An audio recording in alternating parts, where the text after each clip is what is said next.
O cenário da polêmica. Imagine uma cena pública cheia de gente, onde todos os olhares estão voltados para uma única pessoa.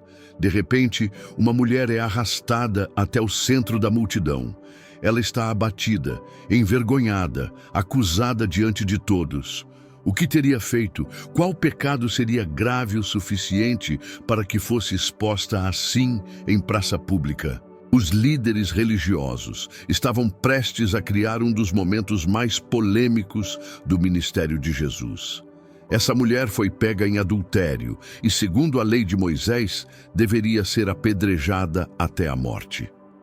Mas por que a trouxeram justamente a Jesus? Aqui está o ponto. Não se tratava apenas da mulher. Era uma armadilha. Eles queriam usar a vida dela como isca para tentar derrubar Jesus. Se ele dissesse não a matem, estaria contra a lei. Se dissesse apedrejem, perderia a imagem de misericórdia diante do povo.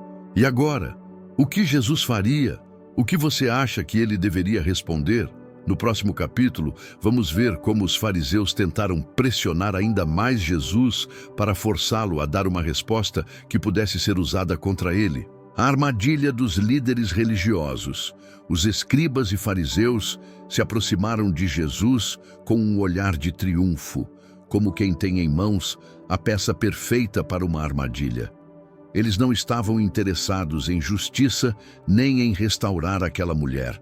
Para eles, ela era apenas um peão em um jogo maior. O objetivo era derrubar Jesus. Em meio à multidão, que observava atenta, eles disseram com voz firme: Mestre, esta mulher foi apanhada em flagrante adultério. Na lei, Moisés nos ordena que tais mulheres sejam apedrejadas. E tu, que dizes? A cena era carregada de tensão. Todos os olhos se voltaram para Jesus, aguardando a resposta. As palavras deles foram calculadas para criar um dilema impossível. Se Jesus dissesse, não a matem, estaria indo contra a lei de Moisés e poderia ser acusado de heresia. Mas se dissesse, apedrejem, estaria traindo sua mensagem de amor, compaixão e perdão, e perderia o respeito da multidão que o seguia. Percebe o peso da situação? Não era apenas sobre a mulher, mas sobre a autoridade de Jesus. Os líderes religiosos queriam provar que ele não passava de um impostor. Era um ataque direto à sua missão. E a multidão estava dividida entre a curiosidade e o desejo de espetáculo. Muitos queriam ver sangue, outros queriam ver como Jesus escaparia da armadilha. O ambiente era de expectativa máxima. E você, o que faria se estivesse ali? Defenderia a letra fria da lei ou a misericórdia que transforma? No próximo capítulo, veremos esse confronto direto. A lei contra a graça. A lei contra a graça. O silêncio pairava no ar. Os acusadores esperavam ansiosos para ver se Jesus cairia na armadilha. Para eles, o caso era simples. A lei de Moisés determinava que quem fosse apanhado em adultério deveria ser apedrejado. Não havia brechas, não havia espaço para misericórdia. Era a lei, fria e dura, que condenava sem piedade. Mas diante deles estava Jesus, aquele que não apenas conhecia a lei, mas também era a própria encarnação da graça. Os fariseus não compreendiam isso. Eles só viam duas opções. Ou Jesus seria conivente com o pecado e rejeitaria a lei, ou ele se mostraria impiedoso e perderia sua autoridade moral diante do povo. A tensão era palpável. A mulher, caída no chão, esperava pela sentença. Será que ouviria as pedras batendo contra seu corpo até perder a vida? A multidão aguardava em silêncio, como se o próximo movimento fosse decidir não apenas a vida dela, mas também o destino do próprio Jesus. É nesse momento que percebemos a profundidade da cena, um choque entre dois mundos. A justiça fria da lei, que aponta o pecado e exige condenação, e a graça divina, que oferece perdão e transformação. E aqui fica uma pergunta para você refletir. Quantas vezes nós também usamos leis ou julgamentos para apontar o erro do próximo, esquecendo que todos precisamos igualmente da graça? No próximo capítulo, veremos como Jesus responde de uma forma que ninguém esperava, com um gesto silencioso que desconcerta a todos. Silêncio que desarma. Em vez de responder imediatamente, Jesus fez algo que surpreendeu a todos. Ele se abaixou e começou a escrever no chão com o dedo. Nenhuma palavra saiu de sua boca naquele instante.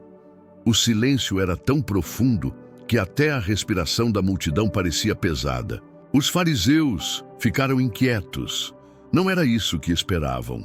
Queriam uma resposta rápida, uma declaração que o condenasse. Mas Jesus, com aquele gesto simples, estava mudando o ritmo da cena. Ele não entrou no jogo da provocação. Preferiu silenciar, como quem dá tempo para os corações refletirem. E o que será que ele escreveu no chão? A Bíblia não revela. Alguns estudiosos sugerem que poderia estar escrevendo os pecados ocultos dos acusadores.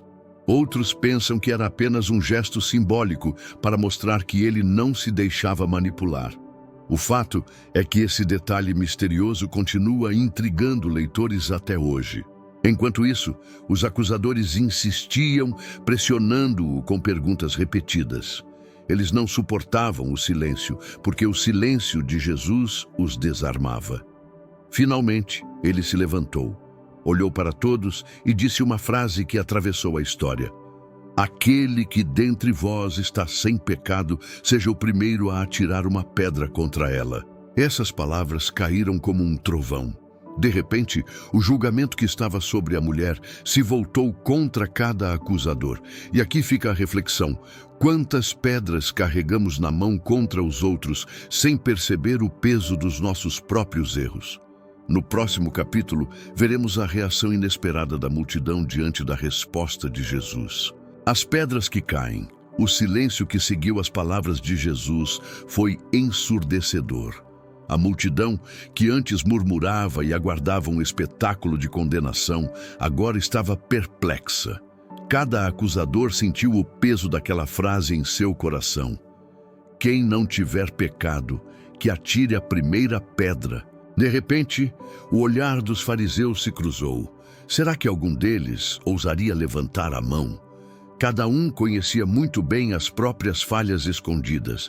Não havia entre eles um só que pudesse se declarar puro diante de Deus. Então, um som interrompeu o silêncio. Tac! Foi a primeira pedra caindo no chão. Um dos acusadores mais velho soltou-a discretamente e se afastou. Logo depois, outro fez o mesmo. E mais outro.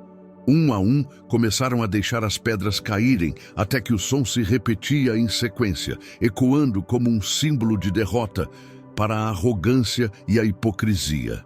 O mais impressionante é que eles não saíram discutindo ou justificando suas atitudes. Apenas foram embora, começando pelos mais velhos, que talvez já carregassem mais experiências e pecados na memória. A cena foi se esvaziando, até restarem apenas Jesus e a mulher diante de todos. Percebe a força desse momento? A palavra de Jesus não precisou de gritos, nem de longos debates. Bastou uma frase simples e cheia de verdade para desmontar toda a armadilha dos líderes religiosos. E aqui fica a reflexão. Será que nós também precisamos soltar algumas pedras que carregamos contra os outros? Quantas vezes apontamos falhas sem olhar para dentro de nós mesmos? No próximo capítulo, veremos o encontro mais íntimo dessa história. A mulher sozinha diante de Jesus. Só ela e Jesus. Quando o último acusador se foi, o ambiente ficou completamente diferente. O barulho das pedras cessou, os olhares de condenação desapareceram e, de repente, a cena se resumiu a apenas duas pessoas. A mulher caída no chão e Jesus em pé diante dela. Imagine o coração daquela mulher. Até poucos minutos antes, ela acreditava que seria morta ali mesmo, sob uma chuva de pedras. Agora, todos haviam partido. O silêncio era profundo, mas não de ameaça. Era o silêncio da esperança. Jesus, então, se inclinou para falar com ela. Seus olhos não traziam condenação, mas compaixão. Ele perguntou: Mulher, onde estão aqueles teus acusadores? Ninguém te condenou? Assustada, mas já sentindo um alívio crescente, ela levantou o olhar e respondeu: Ninguém, Senhor. Que momento poderoso! Diante de Jesus não havia mais acusações, não havia mais gritos de ódio, apenas a verdade. Todos haviam reconhecido sua própria culpa e se retirado. E é nesse instante que vemos a essência do Evangelho, porque Jesus poderia ter dito: Eu também te condeno, afinal você errou. Mas em vez disso, suas palavras foram carregadas de misericórdia. Nem eu também te condeno. Vai e não peques mais. Aqui está o ponto mais emocionante. Jesus não ignora o pecado, mas oferece perdão e uma nova chance. Ele não apenas salvou aquela mulher da morte física, mas lhe deu a oportunidade de recomeçar sua vida sob a luz da graça. E você já sentiu esse perdão transformador? Ou ainda carrega o peso de acusações que Jesus já deixou para trás? No próximo capítulo, veremos a mensagem eterna dessa história e como ela continua ecoando até hoje. A mensagem eterna do perdão. A cena termina de forma simples, mas inesquecível. Uma mulher que estava prestes a morrer encontrou em Jesus não a condenação, mas o perdão. Essa história não é apenas sobre ela, é sobre todos nós. Assim como aquela mulher, também carregamos erros, falhas e escolhas que nos envergonham. E muitas vezes, como os fariseus, também seguramos pedras contra os outros, julgando e condenando sem lembrar que somos igualmente falhos. Mas Jesus nos mostra um caminho diferente, a graça que liberta, o perdão que transforma e a oportunidade de recomeçar. Essa passagem revela o coração de Cristo. Ele não veio para condenar, mas para salvar. Não para esmagar o pecador, mas para restaurá-lo. As palavras que ecoaram naquele dia continuam vivas até hoje. Nem eu também te condeno. Vai e não peques mais. Essa é a mensagem que precisamos guardar. Diante de Jesus, não somos definidos por nossos pecados, mas pela misericórdia que Ele derrama sobre nós. E eu te pergunto, quantas vezes você já se sentiu como aquela mulher, com medo das consequências, esperando apenas o pior? E quantas vezes Jesus já te surpreendeu com amor e perdão em vez de condenação? A história da mulher adúltera nos convida a soltar as pedras que carregamos, a reconhecer nossa própria necessidade de graça e a viver sob o perdão de Cristo, que sempre nos oferece um novo começo. Que essa mensagem toque o seu coração e te lembre que o perdão de Jesus é maior do que qualquer acusação. Não deixa esse momento passar.